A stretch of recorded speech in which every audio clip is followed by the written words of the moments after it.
Cześć. A więc przed chwilą zrobiłem losowanie dla trojga szczęśliwców nie naszej, tylko najnowszej książki Piotra Napierały o Szwecji, którą oczywiście gorąco polecam. Recenzowałem ją bodajże w zeszłym tygodniu, a uznałem, że siłą, że tak powiem, rozpędu sięgnę po książkę, którą również chciałem już jakiś temu zrecenzować, czyli książka Angeliki Grajek pod tytułem Historie spisane przez wiatr. Zapraszam.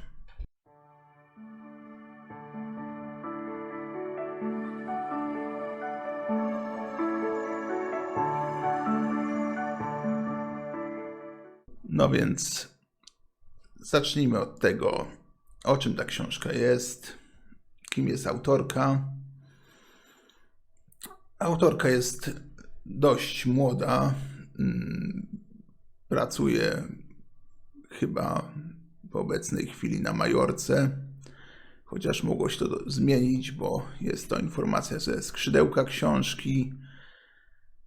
Jest absolwentką Wyższej Szkoły Hotelarstwa i pasjonuje się kulturą Dalekiego Wschodu i uwielbia uczyć się języków obcych. W 2022 napisała swoją pierwszą książkę, niezwiązaną zupełnie z tą, a rok później napisała Historie szeptane przez wiatr, która jest tylko częścią większej całości. Być może będzie to trylogia, ale na pewno ona kończy się w takim momencie, w którym po prostu dalsza część musi zostać napisana. I książka dzieje się w jakimś Neverlandzie, ale na Dalekim Wschodzie. Ja bym powiedział, że to są takie średniowieczne albo starożytne Chiny. Mamy tam na początku jakąś mapkę, która jest, myślę, że dość zagadkowa na początku, jak się książkę czyta. I jest to historia Mailei Ukajo, jeżeli tak się poprawnie czyta jej imię i nazwisko. Dziewczyny 20 bodajże kilkuletniej, max, z tego co pamiętam. Młodej dziewczyny, która chciałaby po prostu związać się z kimś z miłości, a nie z zaaranżowanego małżeństwa.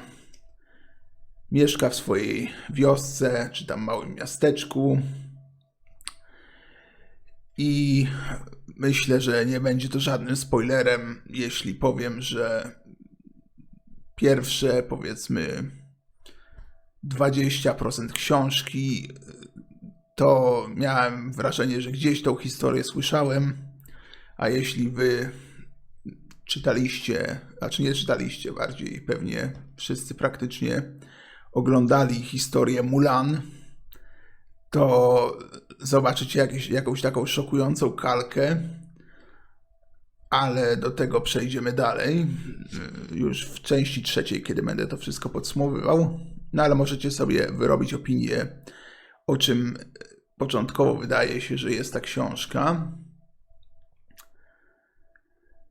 Jeśli chodzi o jakieś cytaty, ja chyba zaznaczyłem 2 albo 3 i wtedy zacząłem zwracać uwagę, że może być to książka dość interesująca. Pierwszy taki cytat to: i chociaż zawsze nosiłam słowa wyryte głęboko w sercu, część mnie do ostatniej chwili wierzyła, że przeznaczenie można zmienić, oszukać, uprosić bogów o łaskę i przeżyć w taki sposób swe życie, jak się miało ochotę. Oprócz tego kolejny fajny cytat: a więc musiałam kłamać. Wszystko jest raczej z pierwszej osoby. Ona jakby opowiada ze swojej strony tą historię. Długo ćwiczyłam uśmiech, który pojawił się na mojej twarzy. Płynne unoszenie się kącików ust w górę, by na końcu dodać blasku oczom. Tak, by grymas wyszedł naturalnie. Mimo swojej brzydkiej tendencji do okrutnej szczerości nie chciałam zranić uczuć babki, która pokazywała mi swoje najnowsze kimono, które zaprojektowano dla mnie. I ostatni cytat, gdzie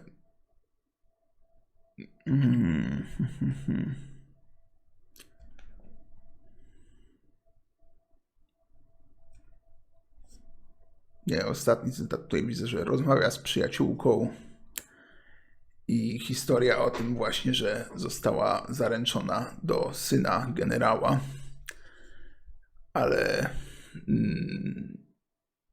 no tutaj jakby nie wiem, co mnie tam chyba chciałem tutaj zaznaczyć po prostu te powiązania z Mulan. Znalazłem oczywiście jeszcze w internecie jakieś parę cytatów, które mi umknęły, a są oczywiście równie warte zacytowania. Przyjaźń bywała bardziej skomplikowana niż relacje wiążące się z osobami tej samej krwi.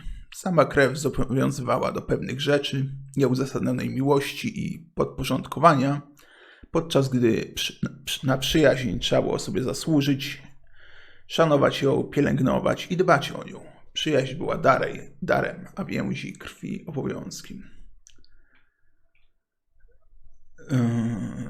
Co mamy? Drugi cytat jest, dopiero ogarnąłem, że ten sam, który wam wcześniej przeczytałem. No i ostatni: nie jest bowiem łatwo uciec przed brzmiącym w śpiewie wiatru przeznaczeniem. Ładne, zręczne zdania.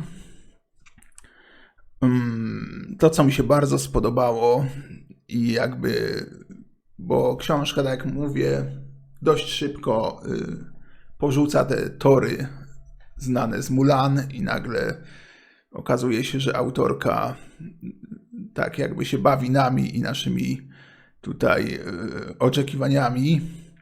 Bardzo podobało mi się, że zwracała uwagę na to, że ludzie w przeszłości kierują się innymi wartościami i myślą inaczej niż ludzie współcześni. To jest szczególnie drażniące w różnych filmach historycznych, kiedy po prostu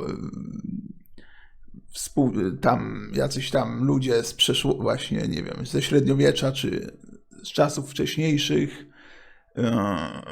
podążają za takimi zachodnimi wartościami, zachodnim sposobem myślenia, powiedziałbym właśnie, że takim XIX, XVIII, XX-wiecznym. No a tutaj mamy do czynienia z bardzo szerokim użyciem amuletów przez naszych protagonistów, z opowiadaniem sobie w głowie jakichś mantr, żeby odegnać jakieś złe duchy, no i za zupełnie innym skonstruowaniem psychiki bohaterów, którzy właśnie bardzo mocno wierzą w ten świat nadprzyrodzony, który oczywiście im się też objawia.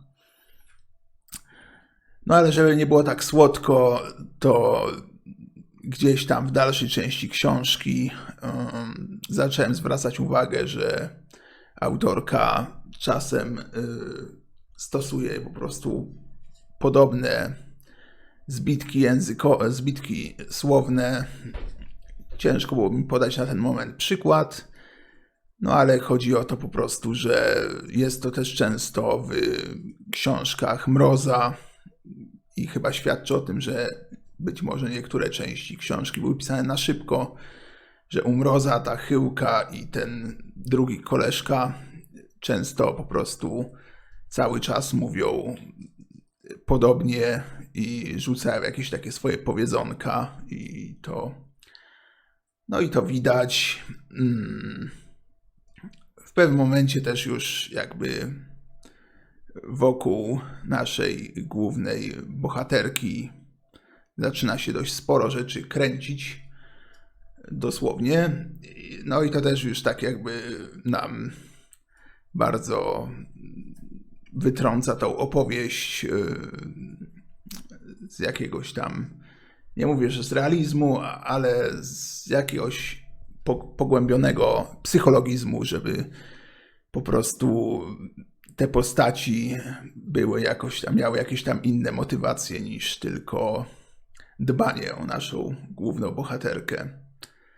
Co jest uzasadnione fabularnie, ale no myślę, że jeżeli ktoś przeczytał bądź przeczyta tą książkę i napisze coś w komentarzach, no to chętnie podyskutuję tak bardziej spoilerowo. No i jest to typowa książka fantasy, całkiem interesująco napisana. Myślę, że autorka jeszcze jedną interesującą książkę napisze. No ale z mojej strony ocena nie może być większa niż 7 na 10. Bardzo bolał ten początek taki właśnie à la Mulan i potem końcowe powiedzmy 20% książki, kiedy już wszystko tak kręciło się wokół naszej Mailei. I to wszystko. Liczę, że jeszcze sięgnę po książki tej autorki, być może w nadchodzącej przyszłości. Dzięki, do zobaczenia za tydzień. Strasznie dziś gorąco, ale starałem się utrzymywać płynność wypowiedzi.